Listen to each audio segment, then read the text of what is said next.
Stéphane est content. Bonjour à tous. Bonjour. Bienvenue sur le plateau de la joie et de la bonne humeur. Il est tout calme parce que c'est Nadine qui a remplacé Frank. Peut-être plus calme. Oui, calme. Petit, mais plus calme. Depuis tout à l'heure, il rigole, mais il rigole silencieusement. Quand Frank est là, c'est... Et là, on l'entend, puis... Mais il rigole quand même. Ça va, Stéphane? Très bien, très bien. On est content. J'aime Nadine, j'aime beaucoup Nadine. Et j'aime beaucoup Omer. Oui. J'aime beaucoup Omer. Les amis, c'est des grands amis, on le sait. Un homme de Dieu exceptionnel. Exceptionnel. Amen. On ne te contredira pas. Jamais, alléluia. Est-ce que cette semaine se passe bien, Stéphane, pour toi? Très bien, très bien. On parle de victoire, on parle de démons chassés, de Satan qui est vaincu, de dons spirituels. Ça m'excite, c'est T'aimes ça, toi? Ben oui, ben on est dans ton thème. Est-ce que tu sais que c'est la dernière fois que tu vas te retrouver à cette table? J'ai su ça. Ça ne veut pas dire qu'on ne t'invite plus. Ça ne veut pas dire qu'on ne t'invite plus, ça veut dire que cette table, vous ne la verrez bientôt plus. Oh là là là là. Je n'en dis pas plus pour aujourd'hui, mais sachez qu'il y a du mouvement chez Bonjour chez vous. C'est de gloire en gloire, ça sera mieux. Ce sera mieux. Alléluia. C'est toujours mieux. Alléluia. C'est toujours mieux. Alors Stéphane, la prochaine fois que tu viens, on ne sera pas autour de cette table et elle ne sera pas blanche. Voilà, j'en dis pas plus. Tant qu'à pas Annabelle, c'est bon. Tu vas la retrouver dans notre émission. Là, franchement, tu viens de me tendre une perche. C'est sûr que la prochaine fois que tu viens, j'invite Annabelle en même temps dans Bonjour Nouvelle chez table, vous. Annabelle. Il a peur des tables maintenant. Ça va bien aller. Stéphane, Merci. Annabelle ne sera pas là normalement. Normalement, mais on verra. Et il n'y aura pas de fraises non plus. Du chocolat. Et du chocolat et de la chantilly. Bref, sur ce, je vous propose de vous lire un petit commentaire avant qu'on entre dans le vif du sujet. C'est Dorcas du Congo RDC qui nous a laissé ce commentaire. Elle dit « Dieu m'a guéri d'un esprit de rejet qui m'a longtemps pris ma vie en otage à la suite d'une séparation de mes parents depuis l'âge de 8 ans. Je ne supportais pas les hommes, j'étais bloquée sur moi-même et j'avais de la colère en moi jusqu'au jour où j'ai pu pardonner à mon père.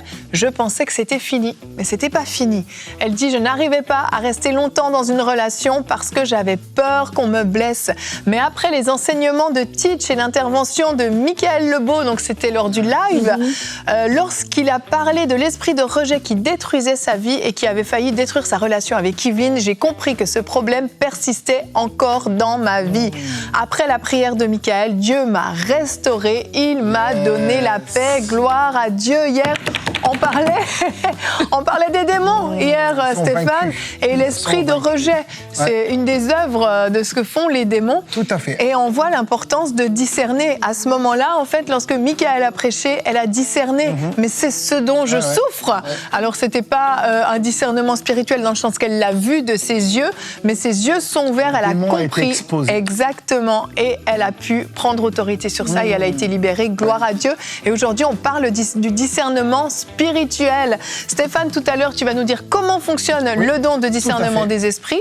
Et ça, c'est super intéressant. Il faut qu'on le comprenne. Et on n'en parle pas souvent de ce don-là, d'ailleurs. Pourtant, il est super important et on devrait vraiment l'avoir dans l'Église. C'est vrai. Ah ouais. Clairement. Donc Nadine, on va commencer avec toi. On va voir l'importance de discerner la source de ce qu'on vit avec la pensée du jour.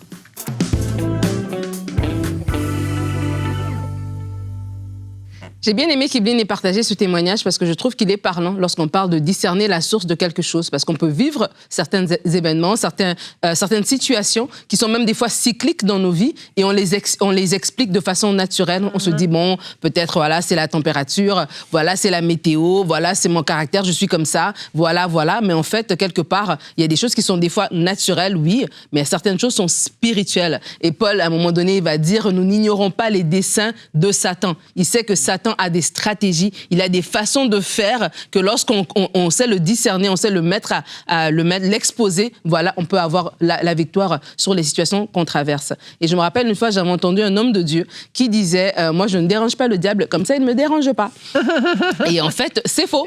C'est tellement faux, c'est archi faux. Parce que le diable, en fait, on le dérange juste parce qu'on est enfant de Dieu. On le dérange juste parce qu'il a été déchu et son but, c'est d'entraîner le max de personnes avec lui avant avant le jugement. Donc, on le dérange de base. Alors, ne vous dites pas, moi, je veux pas trop, voir les choses spirituelles. Je veux juste vivre ma vie tranquille et je ne vais pas déranger le diable, comme ça, il ne me dérangera pas. Le diable vous dérange parce que nous sommes dans ce monde qui est spirituel. Et un autre mensonge aussi qui existe, c'est qu'on peut penser que les esprits mauvais, les démons, sont juste réservés à un certain coin du globe et dans un autre coin, il n'y a pas des démons là-bas. Non.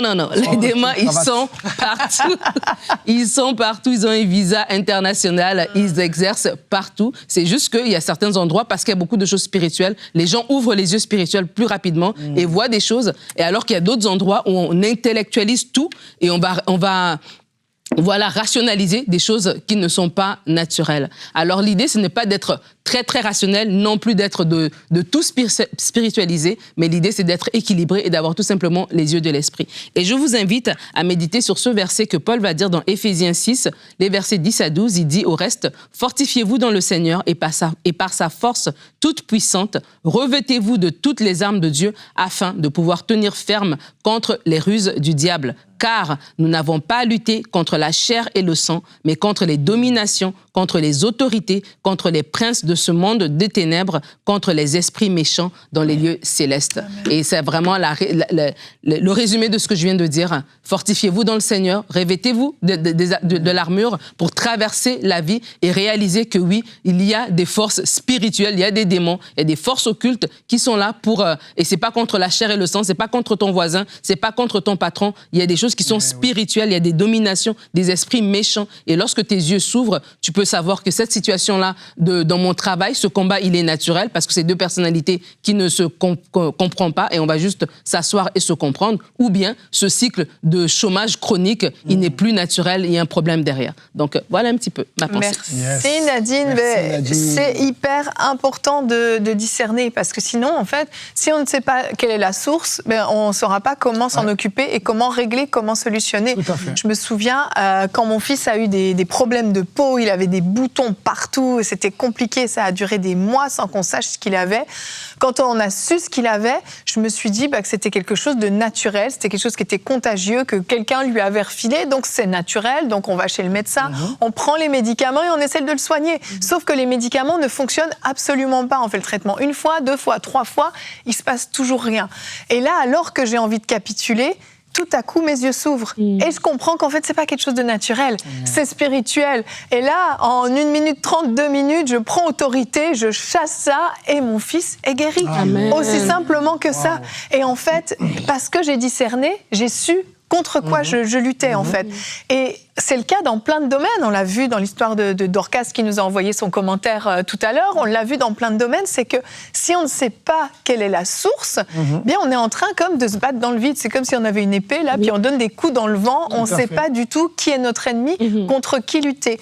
Et à un moment donné, il y a une histoire que je trouve toujours hyper intéressante. C'est dans Acte 16. Et c'est le passage où il y a cette femme, tu sais, qui loue Paul. Exactement. Et au verset 16, il est dit « Comme nous allions au lieu de prière, une servante qui avait un esprit de python et qui, en devinant, procurait un profit à ses maîtres, vint au-devant de nous. » Verset 17. Et se mit à nous suivre. Paul et nous, elle criait. Ces hommes sont les serviteurs du Dieu très haut, ils vous annoncent la voie du salut. Moi, je me suis toujours dit, mais il n'y a rien de mauvais dans ce qu'elle annonce. Elle dit qu'ils sont des serviteurs de Dieu, ils annoncent la voie du salut. Pourquoi est-ce qu'elle aurait un esprit ? Eh bien, qu'est-ce qui se passe ? Elle fit cela pendant plusieurs jours. Paul, fatigué, se retourna et dit à l'esprit, je t'ordonne au nom de Jésus-Christ de sortir. Et il sortit à l'heure même. Amen. Ils ont discerné que c'était un mauvais esprit qui lui faisait dire ces choses. Mais comment le savoir si on ne discerne pas, en fait ? J'ai vécu ça une fois dans une réunion, quand j'étais un jeune prédicateur, parce que je suis toujours un jeune prédicateur, mais un jeune qui a vieilli un petit peu quand même, puisque j'arrive près de la quarantaine. Oui, t'es un petit jeune. Un petit jeune quand même. Bon, le petit jeune, il a un peu des petits poils blancs qui arrivent tout doucement.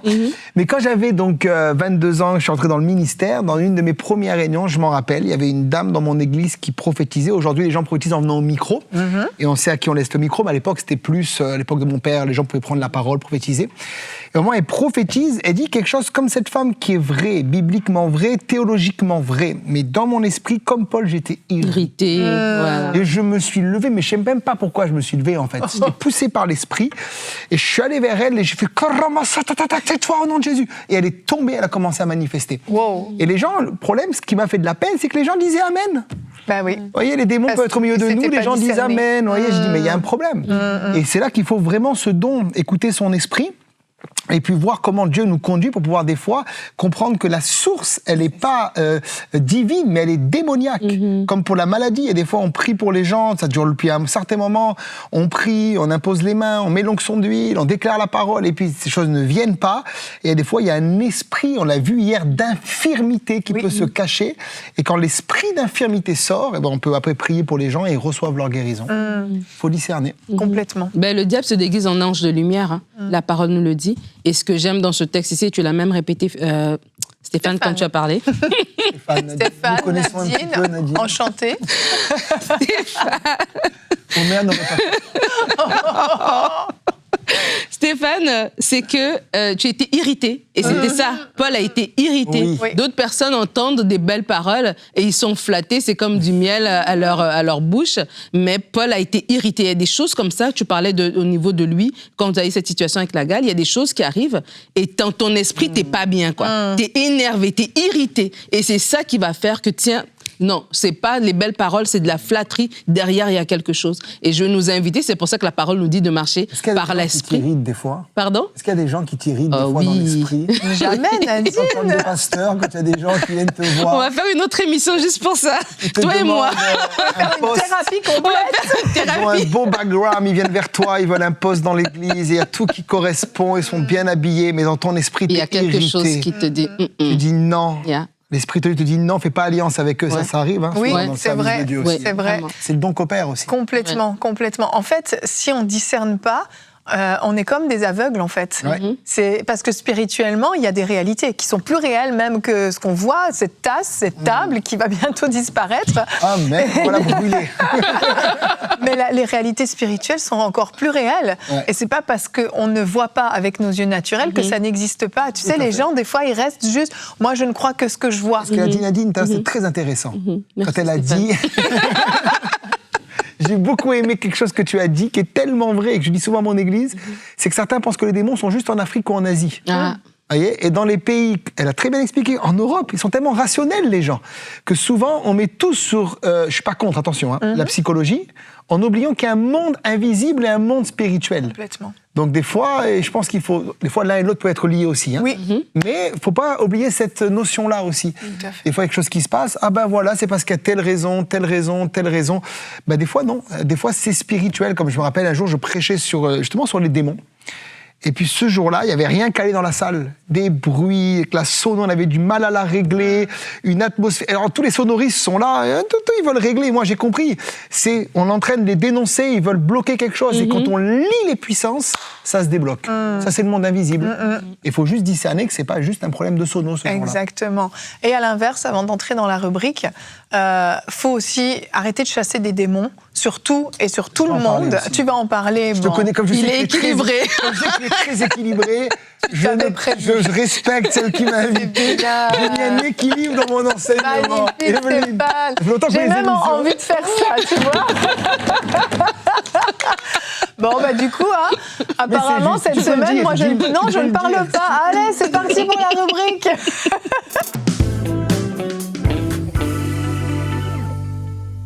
Donc, on parle On t'écoute, aujourd'hui Stéphane. du discernement des esprits, qui est un esprit de révélation, puisqu'il y a des dons d'inspiration, il y a des dons de puissance et il y a des dons de révélation. Et on avait fait une autre fois, dans une autre émission ici, une émission sur la parole de connaissance, qui travaille souvent avec le discernement des esprits et aussi la parole de sagesse. 1 Corinthiens 12 au verset 10, un autre le don d'opérer des miracles, un autre la prophétie est donnée, un autre le discernement des esprits, un autre la diversité des langues, langues et un autre l'interprétation des langues. Ça veut dire que ce don-là est donné à l'Église pour équiper les enfants de Dieu et équiper les saints, et pas juste les serviteurs de Dieu, bien que les serviteurs de Dieu en aient encore plus besoin que les autres, mais tu peux être un enfant de Dieu dans ton Église, un leader, être un responsable de jeunes, et tu as besoin aussi de ce don, et Dieu veut t'équiper avec ce don-là. Le monde spirituel, comme on a vu, n'est pas toujours aussi simple. Il y a ce qu'on appelle la chair, il y a les démons, il y a le monde, il y a l'Esprit de Dieu qui agit, et des fois c'est compliqué de discerner qui est en train de faire quelque chose, qui opère, qui travaille. Voilà pourquoi Dieu a donné ce merveilleux don, qui est le don de discernement des esprits, et que je vous invite à accueillir dans votre vie, à accueillir dans votre Église. Vous allez gagner du temps dans votre ministère. Amen. Alors juste une chose à dire également, Evelyne, je suis très équilibrée et j'aimerais dire que il y a une différence entre le discernement des esprits et un certain discernement naturel qui est aussi parfois de la psychologie, qui est souvent présent chez certaines femmes, comme ma mère, par exemple, qui a ce don-là. Quand elle voit quelqu'un, souvent, elle me dit « Ah, celui-là, je sens pas ». Et c'est souvent juste, mais c'est pas forcément le discernement des esprits. Mm-hmm. Ça peut être l'expérience, ça peut être la sagesse de la vie. Une sensibilité. Mais là, on parle d'un don qui est en opération, et qui est en opération que quand le Saint-Esprit veut nous le donner. Okay. C'est-à-dire que si aujourd'hui, j'ai pas ce don qui opère, je peux pas vous dire qu'est-ce qui se passe dans le monde invisible. Et ce don-là, le Saint-Esprit le donne comme il veut, et selon le besoin présent de la personne. Si la personne est face à un malade, c'est pas forcément ce don-là qui va se manifester, c'est le don des guérisons. Mm-hmm. Mais face à quelqu'un qui est lié par un mauvais esprit, c'est pas le don des guérisons qu'on a besoin, c'est le discernement des esprits. Amen. Et ce don-là, on le retrouve déjà dans l'Église primitive, puisque l'Église primitive avait ce qu'on appelle un arrière-plan occulte, chez certaines personnes en tout cas, et idolâtres. Souvenez-vous ce que Paul dit en Corinthiens 12, verset 2. Vous savez que lorsque vous étiez au passé païen, vous vous laissiez au passé entraîner vers les idoles muettes selon que vous étiez conduits. Et par exemple, dans le livre des Actes des Apôtres, Pierre va baptiser un homme qui s'appelle Simon le magicien. Dans Acte 8, versets 18 à 24, lorsque Simon vit que le Saint-Esprit était donné par l'imposition des mains des apôtres, il leur offrit de l'argent en disant « Accordez-moi aussi ce pouvoir, afin que celui à qui j'impose les mains reçoive le Saint-Esprit. » Et Pierre va dénoncer ce qu'il y a dans le cœur de cet homme en lui disant qu'il est dans un fiel amer et dans les liens de l'iniquité. Donc, on voit clairement que Pierre manifeste ce don, et que les apôtres, face aux conversions des personnes qui vivaient dans cette époque dans l'Empire romain, avaient besoin de manifester ce don. Et aujourd'hui encore, dans nos églises, il y a des gens qui viennent, qui ont pratiqué les sciences occultes, qui ont pratiqué des fausses religions. J'aimerais dire, quand tu as été trempé dans des fausses religions, comme par exemple les témoins de Jéhovah, qui nient la divinité de Jésus, qui croient que c'est un ange, ou d'autres religions, des fois ça peut ouvrir la porte à des mauvais esprits. Et les gens viennent, et souvent, dans les églises, on est incapable de les délivrer parce qu'on ne veut pas de ce don. On pense que tout est facilement réglable comme ça. La repentance règle des choses, mais des fois, il faut aller plus loin. Quand il y a du tourment, on l'a vu hier, quand il y a des oppressions, quand il y a une confusion même doctrinale qui s'installe, un manque de révélation de la parole de Dieu, il y a des fois des choses qui peuvent être là, comme des bouchons de champagne, et il faut les faire sauter au nom de Jésus-Christ, et ce don-là va fonctionner pour cela. Alors, dans quelle situation ce don peut se manifester ? Par exemple, on l'a vu hier pour discerner ce qu'on appelle des fausses doctrines. Galates 3.1, ô Galates, dépourvus de sens, qui vous a fasciné ? Le grec, c'est qui vous a ensorcelé, littéralement. Vous, aux yeux de qui Jésus-Christ a été peint comme crucifié. Donc dans l'Église, on a vu hier, il y a des doctrines de démons, c'est ce que Paul dit à Timothée, qui peuvent séduire les gens. Et si ce don n'opère pas, on va accueillir toutes les doctrines nouvelles, qui souvent ne sont pas nouvelles, mais viennent déjà, ou étaient déjà présentes au 1er siècle, et qui, ça t'offre toujours la même chose, et qui vont venir jusqu'à aujourd'hui. Et les gens vont accueillir. J'entends tellement de gens qui, aujourd'hui, judaïsent, par exemple, les choses, ou nient la divinité de Jésus, ne croient plus dans la Trinité, ou ils disent qu'il n'y a plus besoin d'église locale, ou il y a tas de doctrines qui circulent. Et si j'ai pas ce don-là, je vais pas comprendre que derrière ces doctrines-là, on l'a vu hier, il y a un mauvais esprit qui se cache. Et souvent, j'ai remarqué avec le temps et un petit peu d'expérience que les personnes qui parlent souvent de ces choses-là sont très séduisantes, elles ont un aspect très doux, très mielleuse. Et voilà pourquoi les gens tombent dans le panneau. Tu as besoin de discerner que derrière ce qui est mielleux, il y a des fois un esprit mauvais qui veut te séduire et t'éloigner de la simplicité de l'évangile de Jésus-Christ, où on l'a vu lundi, tout a déjà été accompli. Amen. Également, ce don me donne de discerner pour savoir si les manifestations viennent de Dieu ou pas. 1 Jean 4, verset 1, bien-aimés, n'ajoutez pas foi à tout esprit, mais éprouvez les esprits pour savoir s'ils viennent de Dieu, car plusieurs faux prophètes sont venus dans le monde, et j'ai l'habitude de dire que tout ce qui brille n'est pas de l'or. J'habite dans une merveilleuse région, près d'un merveilleux pays qui s'appelle l'Italie, alléluia, et en Italie, il y a un marché qui s'appelle le marché de Vintimille. Et au marché de Vintimille, tu trouves des sacs Burberry, tu trouves des sacs Gucci, des sacs Louis Vuitton, des Rolex, des Patek Philippe, sauf que c'est des fausses. C'est des fausses. Tout ce qui brille n'est pas de l'or. Et des fois, dans le monde spirituel, certains miracles qu'on attribue à Dieu peuvent venir aussi du diable. On voit par exemple dans Exode 7 au verset 12 que les magiciens de Pharaon vont faire le même miracle que Moïse. Ils jetèrent tous leurs verges et elles devinrent des serpents. Et la verge d'Aaron, quand même je veux le dire, engloutit leurs verges. Notre Dieu est plus puissant. Yes. Exode 8 au verset 3, mais les magiciens en firent autant par leur enchantement. Ils firent monter les grenouilles sur le pays d'Égypte. Tout ce qui brille n'est pas de l'or. Et j'ai besoin de discerner qu'est-ce qui agit derrière ce miracle parfois. Mais également, certaines manifestations surnaturelles sont de Dieu et aussi on les attribue parfois à l'ennemi. Dans Jean 9, verset 6, j'aime tellement ce miracle que Jésus fait. Après avoir dit cela, il cracha par terre. Tu veux que je crache? Il Non, ne crache pas, s'il te plaît. Il fit de la boue avec sa salive et il appliqua cette boue sur les yeux de l'aveugle et dit va et lave-toi au réservoir de Siloé. Si aujourd'hui Jésus faisait ça dans certaines églises, on le mettrait dehors. Alors que ce miracle, il était divin. Il venait de Dieu. Jésus dira dans Matthieu 12, 27, 28, « Et si je chasse les démons par Belzébuth, vos fils, par qui les chassent-ils? C'est pourquoi ils seront eux-mêmes vos juges. Mais si c'est par l'Esprit de Dieu que je chasse les démons, c'est que le royaume de Dieu est venu jusqu'à vous. » Vous voyez, il faut discerner. Est-ce que là, c'est l'Esprit de Dieu? Est-ce que là, c'est un esprit de divination qui agit derrière une soi-disant prophétie? Est-ce que là, derrière ce miracle, cette guérison, c'est Dieu qui agit ou pas? Vous savez comment on peut le discerner aussi par le fruit, hein? Ça, c'est important. Si la personne, après avoir été guérie, est plus confuse qu'autre chose, c'est pas forcément Dieu qui l'a guéri. Mais il nous faut ce don en opération pour discerner les faux prophètes. Également, ce don me donne de discerner ce qu'il y a dans l'esprit de l'homme. Jean 2, versets 24 et 25, « Mais Jésus ne se fiait point à eux, parce qu'il les connaissait tous et parce qu'il n'avait pas besoin qu'on lui rende témoignage d'aucun homme, car il savait lui-même ce qui était dans l'homme. » Ça veut dire que c'est ce que finalement Pierre et Ananias vont vivre. Pierre va vivre avec Ananias et Saphira, pardon. Des gens viennent vers toi, ils te demandent par exemple de faire une alliance avec toi pour le travail, peut-être pour la vie de l'église si tu es pasteur, peut-être pour acheter un appartement, etc. Mais malgré le fait que devant toi, ils sont beaux, ils sentent bon, ils sont gentils, ils ont de l'éducation, dans ton esprit, tu sais qu'ils sont en train de te mentir. Moi, j'ai vécu ça un jour. Il y a un homme qui a voulu faire une alliance avec moi dans ce qui concerne mon église. Il voulait venir chanter dans mon église.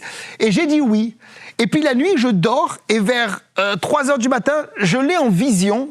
Et d'un coup, j'ai une angoisse qui monte.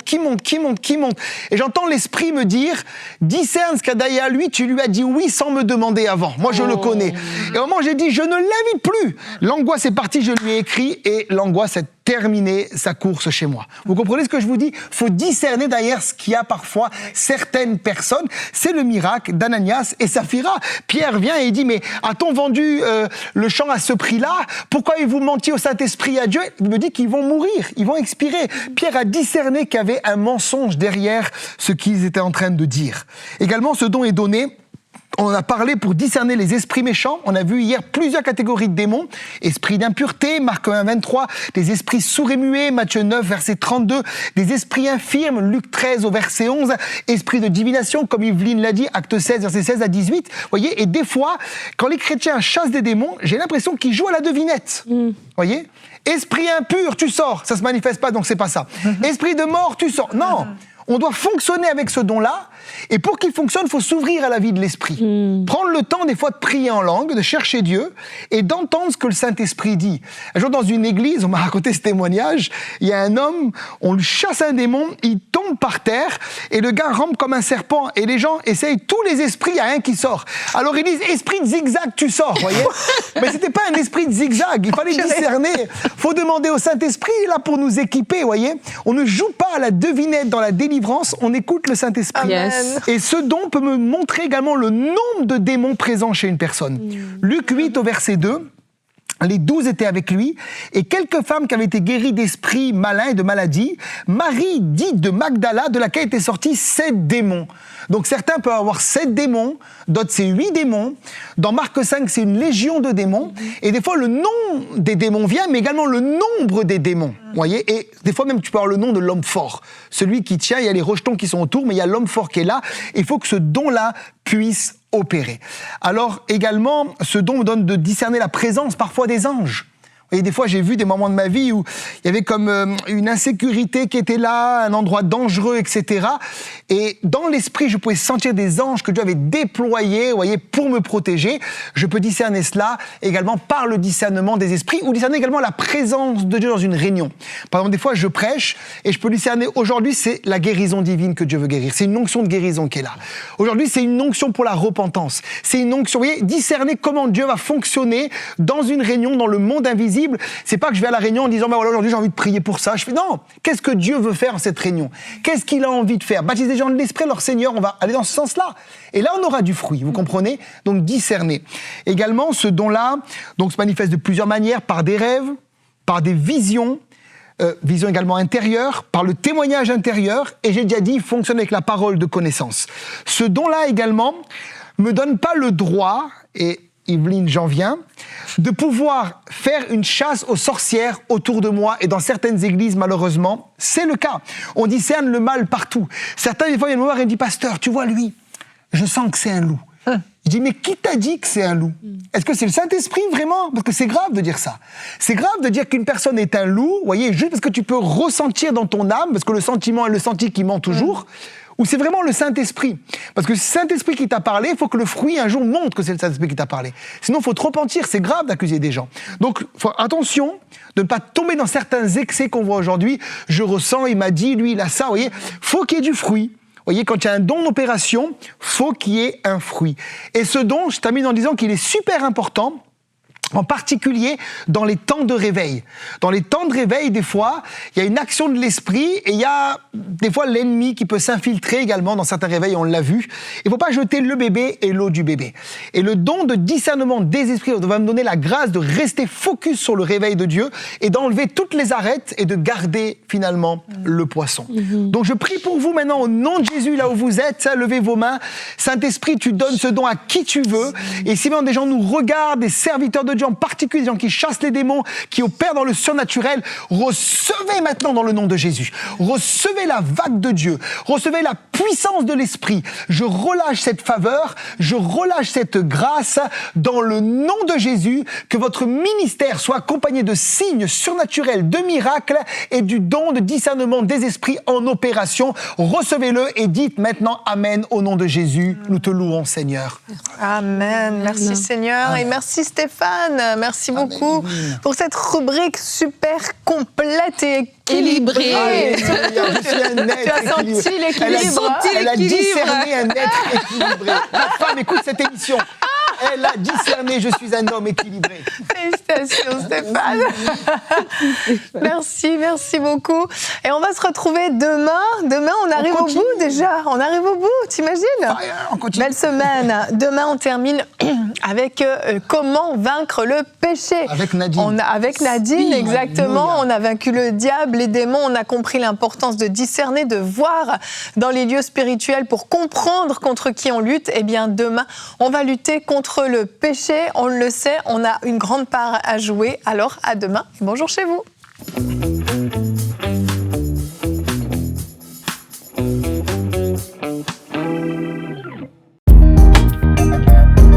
Merci à tous nos précieux partenaires, grâce auxquels cette émission a pu être réalisée.